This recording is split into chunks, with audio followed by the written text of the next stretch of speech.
तो hello everyone, आज मैं लेके आ गया हूं क्लास 7 का पेरीमीटर एंड एरिया। और आज जैसे कि आप अपनी स्क्रीन में देख रहे हैं, मैं बात करने वाला हूं एक्सरसाइज 11.2 का क्वेश्चन नंबर 7 की। तो बिना देरी किए इस लेक्चर को शुरू करते हैं। तो मेरे प्यारे बच्चों, आज हम बात करेंगे क्लास 7 का ये वाला क्वेश्चन, जो कि अगला क्वेश्चन होगा। इसके पहले हमने क्वेश्चन नंबर 6 किया था। जिसने वो लेक्चर नहीं देखा है, लिंक इन द डिस्क्रिप्शन, आप पूरी लेक्चर्स की पूरी प्लेलिस्ट देख के आओ, तब जाके आपको समझ में आएगा। और कमेंट कर दो कि और कौन कौन से लेक्चर्स आपको चाहिए। तो क्वेश्चन कुछ इस तरह से है कि triangle ABC is a right angle triangle, और राइट एंगल किस पे दिया हुआ है? राइट एंगल दिया हुआ है ए पर। इसका मतलब कि हमारा ये वाला एंगल 90 डिग्री का होगा, यानी angle B A C 90 degree का होगा। और AD is perpendicular to BC, और A से एक D जो है वो परपेंडिकुलर ड्रॉ कर दी है, जो कि BC पे होगा। इसका मतलब ये हुआ कि अगर मैं देखूं राइट एंगल ट्राइंगल में, तो ये भी परपेंडिकुलर है और यहां से ये भी परपेंडिकुलर है। D, ये है A, ये है B और ये है C। तो सबसे पहले इसने बोला है कि आपको एरिया निकालना है, और आपको साइड दे रखी है। AC की साइड दे रखी है, AB की साइड दे रखी है और BC की साइड दे रखी है। तीनों साइड दे रखी है, तो चिंता करने की जरूरत नहीं है। इसको कैसे निकालना है? इसमें सबसे पहले हमको half into base into height का फॉर्मूला लगाना पड़ेगा। अब आप बोलोगे सर हाइट कहाँ है? भाई, जब भी परपेंडिकुलर होता है तो यही हाइट होती है और यही बेस होता है ना। तो हमको हाइट और बेस दिया हुआ, यानी AB की जो है वैल्यू वो हाइट है। तो AB क्या दिया हुआ? हाइट, और AC क्या दिया हुआ? बेस। तो हाफ बेस इंटू हाइट से एरिया निकल जाएगा।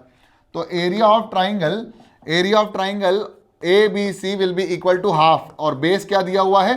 बेस दिया हुआ AC, जो कि हुआ 12, और हाइट कितनी दे रखी है बेटा? 5। 2 1 2, 2 6 12, 6 5 30, यानी जो एरिया आएगा वो आएगा 30 सेंटीमीटर स्क्वायर। अब आपसे बोला गया है कि बच्चों AD जो है वो इसी ट्राइंगल में एक और क्या है? परपेंडिकुलर है। किस पर? BC पर। अब हमारी बेस चेंज हो गई, तो हमारा एरिया जो होगा again half into base into height होगा। और एरिया विल बी, एरिया कितना दिया हुआ है? एरिया निकाल लिया अभी हमने, 30 सेंटीमीटर स्क्वायर।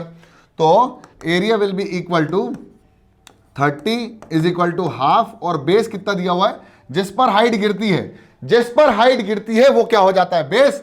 तो बेस कितना होगा? AD की वैल्यू हमको नहीं निकाल, हमें पता नहीं है, तो हमने सॉरी, बेस जिस पर हाइट गिर रही, तो बेस क्या होगा? BC। तो यहां पर हम निकालेंगे BC इंटू हाइट कितनी होगी? AD, जिसकी हमको लेंथ फाइंड आउट करनी है। अब क्या करना पड़ेगा? ध्यान से देखो, 30 is equal to half of BC की वैल्यू कितनी दे रखी है? 13 मल्टीप्लाइड बाय AD क्या होगा? हाइट, जो हमको फाइंड आउट करनी है। तो ये ऊपर जाएगा और ये नीचे जाएगा, तो AD की वैल्यू जो आएगी वो आएगी 30 इंटू 2/13। और यहां पर इजीली मेरे को समझ में आ जाएगा कि जब मैं इसको डिवाइड करके चेक करूंगा 30 से 13 को, 13 2 26 होता है, और कितना बचता है मेरे प्यारे बच्चों?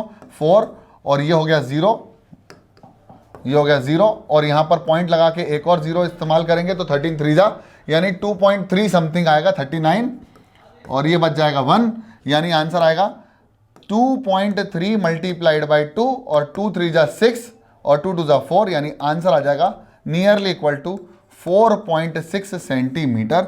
और यही हमारा आंसर होगा। आपने यही बोला सर कि हाइट निकाल के दो, किसकी हाइट निकाल के दे दो? AD की हाइट निकाल के देखो, यानी इसकी लेंथ निकालनी है, और ये होगा हाफ बेस इंटू हाइट के बराबर। इसमें भी हमने हाफ बेस इंटू हाइट लगाया, इसमें हमने निकाला 12 6 5 30, एरिया, पूरा एरिया कितना आया? 30 सेंटीमीटर, और फिर उसको दूसरी हाइट और बेस हाफ से मल्टीप्लाई करके इक्वेट कर दिया, क्योंकि एरिया तो चेंज होगा ही नहीं। जब एरिया इस ट्राइंगल का यही है, तो इसका एरिया इस वाली हाइट और बेस के साथ और इस वाली हाइट और बेस के साथ कभी चेंज नहीं होगा, यानी हम दोनों को इक्वेट कर सकते हैं। तो बस इस लेक्चर में इतना ही। आई होप आपको लेक्चर समझ में आ गया। लेक्चर समझ में आ गया तो पसंद आ गया तो लाइक कर दो, चैनल में नए हो तो सब्सक्राइब कर दो। पढ़ते रहो, बढ़ते रहो। जय हिंद।